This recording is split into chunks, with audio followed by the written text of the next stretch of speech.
各位觀眾好，我係 Casey， 今個週末會係去深圳嚟個 staycation 嘅 INFJ 嘅我呢，真係好需要有一個假期啊，精神上嘅休息。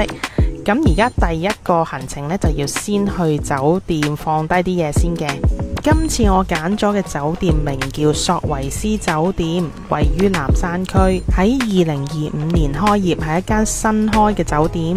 公共交通方面，最近嘅地鐵站係水灣地鐵站，步行5分鐘就可以到㗎喇。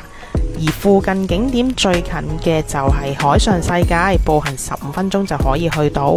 咁而家天氣冇咁熱，行過去係絕對 OK 嘅。房間方面，我係訂咗景觀浴缸大床房。咁喺個套餐度有少少特別嘅喎，因為佢呢個套餐呢，你可以揀選要買個晚飯。雖然喺大陸嗌外賣或者出街食都係一件開心事，但係我今個週末真係想攤唞下啊嘛，咁一於喺酒店裏面搞掂晒所有嘢佢啦。嚟到6樓就係酒店大堂啦，一入去呢，就覺得個氣氛係好放鬆、成熟同低調嘅。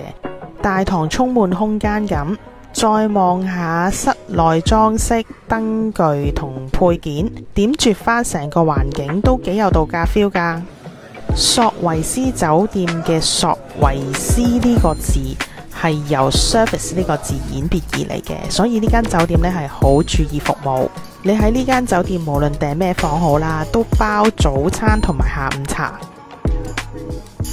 我去到酒店嘅時候已經下晝2點零鐘㗎啦，職員同我講房未預備好，咁不如食個下午茶先啦，咁我就去睇下啦。飲品選擇方面有好多種，有紅茶、咖啡、豆漿、橙汁，仲有比較少見嘅養生茶。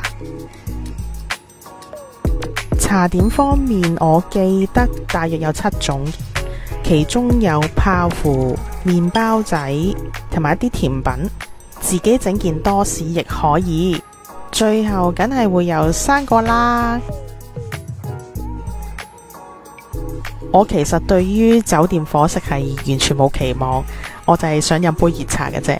咁但係食落先至叮一聲，發現哇，呢一個泡芙真係好好食嘅喎，好鬆軟，甜度適中，而其他茶點都唔錯㗎。食飽下午茶，開始探索酒店，睇下有咩設施啦。揾到健身室，健身室入邊就有一部健身單車同跑步機。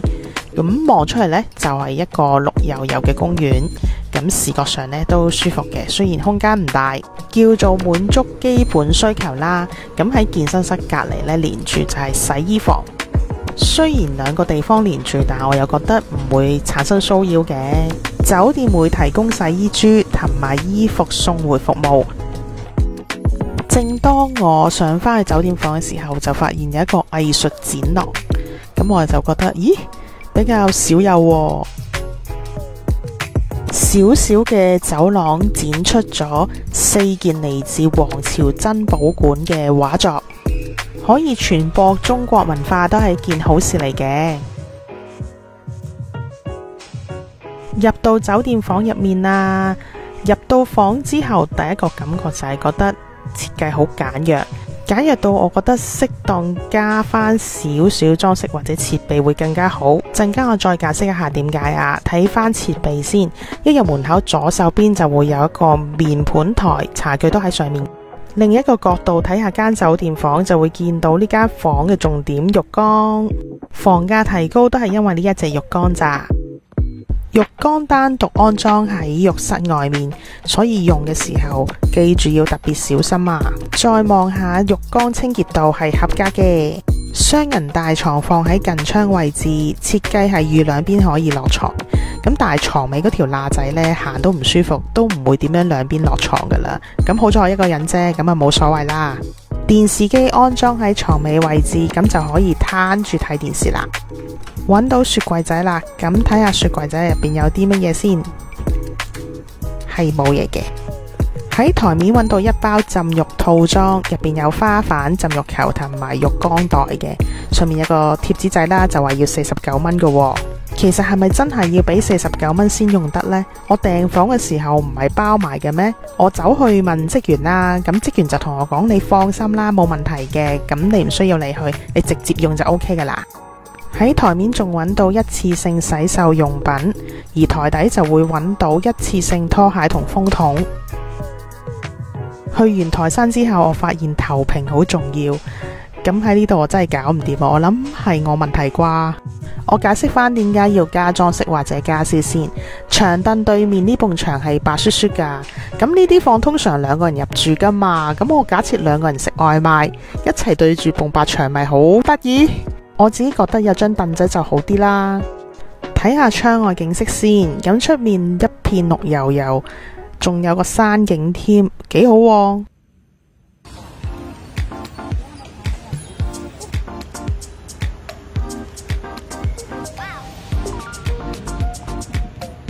晚餐時間嚟啦，其實入住嘅時候我已經同職員講好要幾點開飯，亦都喺雞、牛、豬3個套餐裏面揀定咗牛柳套餐。同酒店預訂晚餐最大嘅好處就係方便，一夠鐘就行落餐廳同佢講我要開飯，咁就有得食噶啦。主菜係炒牛柳，牛柳好滑好嫩啊！呢個餸係白飯殺手啊，餸飯一流。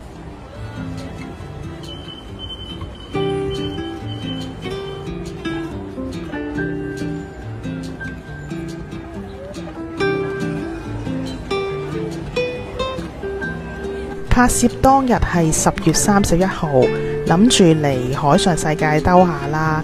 估唔到今日呢，佢哋係慶祝萬聖節嘅喎，好多活動，好多人都嚟到呢度玩。我以為大陸唔興玩萬聖節啦，點知唔係嘅喎，佢哋玩得好投入，係超開心。前面就係明華輪。而家佢裝修完成咗，免費重新開放，咁我都諗住入去打下卡啦。點知超多人啊！因為人流控制關係啊，就喺船尾度上。咁正式嚟講呢，梗係船頭上噶啦。咁呢啲片段呢，就係我第二日朝早影翻嚟嘅。咁呢一度入場先至會夠儀式感。從船尾進入，經過2側通道，就會行到去船嘅中心大堂。其實明華輪已經改裝成一個商業空間，咁你可以將佢看待成一個商場啦。咁2側都會有一啲商店，因為剛剛重新開幕，商店亦都未開晒。如果重新開晒之後，我諗會更加熱鬧，更加多人啊！所以想打卡就要及咗啦。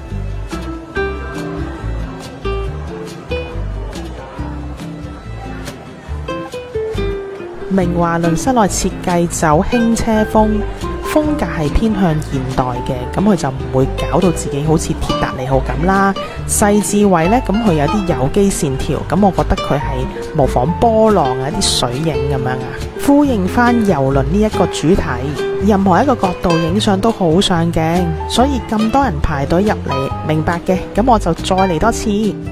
上晝上船，室內顏色就會偏紫啊，因為天窗顏色會俾日光影響。但普遍嘅人影相打卡係唔會影全景噶嘛，所以絕對冇問題。人少啲仲好啊。愛好打卡嘅人士請注意，我認為呢一個角度最容易影到靚相嘅，留意一下啦。時間真係夾得啱啱好，上到去甲板咁啱就係噴泉表演。睇完個表演就返去休息下啦。